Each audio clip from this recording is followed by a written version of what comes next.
Alors on va pas traîner, sitôt que vous serez abonné au channel YouTube de Diophantine. 4 choses définissent un son. Son intensité, plus ou moins forte, sa hauteur tonale, plus ou moins grave ou aiguë, son timbre, ce qui différencie le son d'un piano de celui d'un banjo, et enfin sa durée, plus ou moins courte ou longue. Or, ce qu'il faut comprendre, c'est que l'intensité, la hauteur et le timbre sont tous susceptibles d'évoluer sur sa durée. Prenons l'exemple de l'intensité. Quand je joue une note de piano, le son est très fort au début, puis décroît progressivement jusqu'à atteindre le parfait silence. Voyons ce qui se passe en détail. Au tout départ, quand on presse la touche de piano, le son naît du silence et progresse très vite vers son niveau le plus fort. Le marteau frappe la corde. On appelle cette partie l'attaque du son. Le son va ensuite diminuer jusqu'à atteindre un niveau stable, on parle alors de déclin.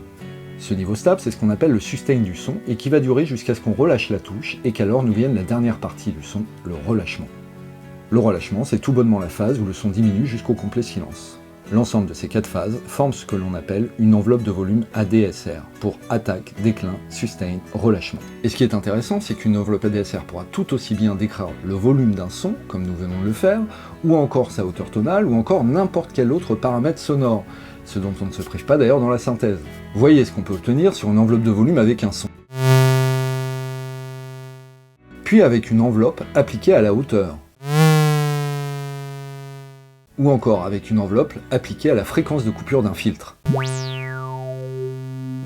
Intéressant, non? Sachant que des enveloppes, vous en croiserez partout, sur des synthés, des sampleurs, ou globalement tous les outils dédiés au sound design, mais aussi sur des traitements dynamiques. Sur un compresseur, l'attaque et le relâchement forment à eux seuls une enveloppe. Et c'est encore plus manifeste avec le processeur de transitoire qui consiste justement à appliquer une enveloppe au transitoire d'un son.